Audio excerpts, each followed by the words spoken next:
Good morning प्यारे बच्चों। मैं शैलेंद्र कुमार और मैं आप लोग को मैथ और साइंस पढ़ाता हूं। लेकिन आज आप लोग को खास करके क्लास 10th के बच्चे को, खास करके सीबीएसई बोर्ड के ट्रिगोनोमेट्री पढ़ाऊंगा। और ट्रिगोनोमेट्री में आप लोग को जो टॉपिक्स लाए हैं उसी टॉपिक्स पर आपको पूरा ट्रिगोनोमेट्री क्या है आधारित है। यानी ये ट्रिगोनोमेट्री का वह आपको बेसिक है।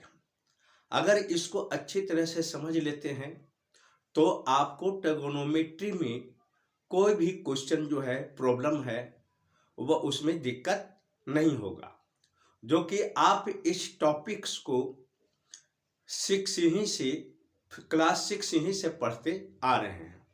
तो चले, आपको ज़्यादा टॉपिक समय नहीं लूँगा, टॉपिक्स की ओर चलते हैं। टॉपिक्स है क्या? तो राइट एंगल्ड ट्रायंगल पर ही आपको ट्रिगोनोमेट्री में आधारित है। राइट एंगल ट्रायंगल किसको कहते हैं? तो वैसे ट्रायंगल जिसका एक एंगल 90 डिग्री को हो और बाकी दो एंगल क्या हो, एक्यूट एंगल हो। एक्यूट एंगल उसको कहते हैं जो 0 डिग्री से बड़ा हो और 90 डिग्री से छोटा हो। तो एक राइट एंगल ट्रायंगल किसको कहेंगे? जिसका एक एंगल 90 डिग्री को हो, बाकी दो एंगल क्या हो, एक्यूट एंगल हो। देखिए ये एक्यूट एंगल हो जाएगा और ये भी आपको एक्यूट एंगल हो जाएगा। इसी को कहते हैं हम लोग राइट एंगल ट्रायंगल। और एक्यूट एंगल भी आप लोग जानते हैं किसको कहते हैं। वैसे एंगल जो 0 डिग्री से बड़ा और 90 डिग्री से छोटा, उसे कहते हैं एक्यूट एंगल। और 90 डिग्री के जो एंगल होता है उसको कहते हैं राइट एंगल। तो यहाँ एक राइट एंगल है, बाकी दो एक्यूट एंगल है, इस कारण इसको कहती है राइट एंगल्ड ट्रायंगल। तो ये तो आपको परिचय दिए हम आप लोग को कि राइट एंगल ट्रायंगल किसको कहते हैं। लेकिन इसमें एक और जानकारी लेना है कि 90 डिग्री के जो अपोजिट साइड होता है, देखिए 90 डिग्री के जो अपोजिट साइड होता है उसको कहते हैं हाइपोटेन्यूस। क्या कहेंगे? हाइपोटेन्यूस। HYPONUTENUAC। और इसको H से सूचित करते हैं। बाकी दो जो आपको साइड हुआ, तो जो आपको ये अर्थ के क्या है, पैरेलल में हो, अर्थ के पैरेलल में, देखिए ये हुआ, तो इसको कह दिया बेस। और इसको बेस को बी से सूचित किया जाता है, छोटा बी से। और जो खड़ा रहता है आपको, यह देखिए खड़ा है ए बी एकदम परपेंडिकुलर पर 90 डिग्री पर, तो इसको कह दिए हम लोग परपेंडिकुलर। इसको हम लोग पी से सूचित करते हैं। और हाइपोटेनस को छोटा एच से सूचित करते हैं और परपेंडिकुलर को छोटा पी से सूचित करते हैं। और इसके बारे में एक थ्योरम आया, वह थ्योरम का नाम है पाइथागोरियन थ्योरम। क्योंकि पाइथागोरस एक मैथमेटिशियन थे, उन्होंने यह थ्योरम दिए, इस वजह से इस थ्योरम का नाम पड़ गया पाइथागोरियन थ्योरम। और वह क्या दिए? तो देखिए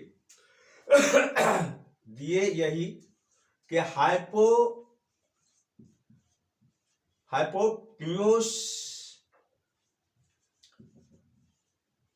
का होल स्क्वायर इसको कर देंगे तो परपेंडिकुलर का स्क्वायर, देखिए संक्षिप्त में लिख देते हैं परपेंडिकुलर, जगह नहीं मिलने के कारण, अब प्लस बेस का होल स्क्वायर, अर्थात परपेंडिकुलर का स्क्वायर प्लस बेस का स्क्वायर दोनों को जोड़ देते हैं तो हमको क्या प्राप्त हो जाता है, तो हाइपोटेन्यूज का स्क्वायर के बराबर हो जाता है, प्राप्त हो जाता है।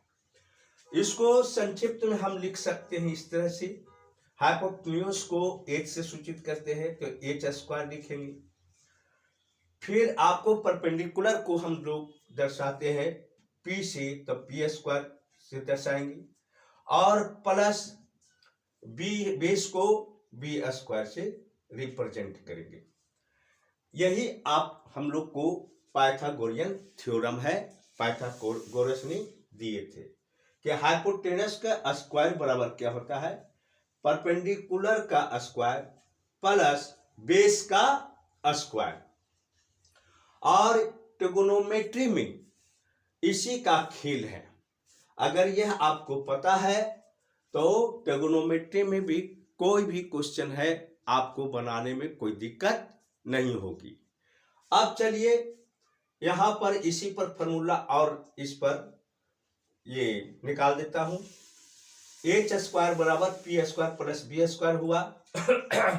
अब देखिए h निकालना है, सिर्फ हाइपोटेनस निकालना है इसको, तो क्या करेंगे, जो स्क्वायर है दूसरे बराबर के दूसरे तरफ आकर रूट में बदल जाता है और क्या हो जाएगा, P square plus B square. एक फॉर्मूला आपको ये तैयार हो गया कि हाइपोटेनस कैसे निकाला जाता है। अब इसी पर और फॉर्मूला ले लीजिए।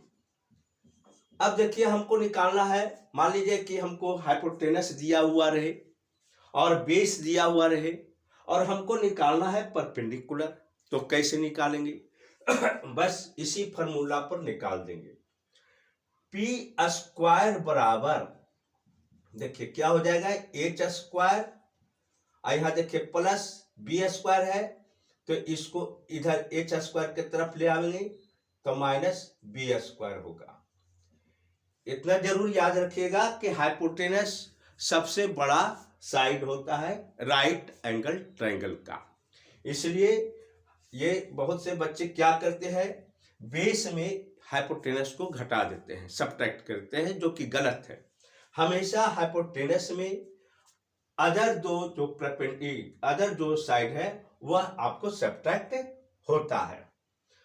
तो अब इसको निकालते हैं p बराबर परपेंडिकुलर बराबर, तो देखिए स्क्वायर है तो दूसरी तरफ जाकर क्या हो जाएगा, H square minus B square. कब, जब हमको परपेंडिकुलर निकालना है तब। और परपेंडिकुलर कब निकलेगा, जब हम लोग को अदर दो साइड हम लोग को प्राप्त रहेगा, दिया हुआ मालूम रहेगा। तो परपेंडिकुलर निकालने के लिए अदर दो साइड कौन कौन मालूम होना चाहिए, एक हाइपोटेन्यूज और दूसरा बेस। अब चले बेस कैसे निकलता है थर्ड, बी स्क्वायर बराबर हो जाएगा, देखिए इस फॉर्मूला से, तो एच स्क्वायर, अब देखिए बी स्क्वायर निकाल रहे हैं तो पी स्क्वायर बच गया, तो आपको बराबर के दूसरी तरफ आएगा तो माइनस हो जाएगा क्योंकि यहां प्लस में है, तो ये हो गया बी स्क्वायर। इसलिए बी बराबर निकल जाएगा, प्राप्त क्या हो जाएगा, अंडर रूट, देखिए स्क्वायर है तो दूसरी तरफ क्या हो जाएगा, रूट में बदल जाएगा, तो H square minus P square. ये आपको फॉर्मूला पर ही आपको ट्रिगोनोमेट्री में जितना भी क्वेश्चन है सब आधारित है, तो इसको अच्छी तरह से समझने, अगर नहीं समझ में आया हो तो एक बार नहीं 2 बार 3 बार 4 बार इस वीडियो को देखें, समझ में आ जाएगा। और यह टॉपिक समाप्त हुआ, एक बार देख ले 1 मिनट के लिए, चलिए देख लिए। अगर यह वीडियो अच्छा लगा होगा तो इसको सब्सक्राइब कर देंगे, लाइक कर देंगे, कमेंट कर देंगे, शेयर कर देंगे जरूर। धन्यवाद बच्चों।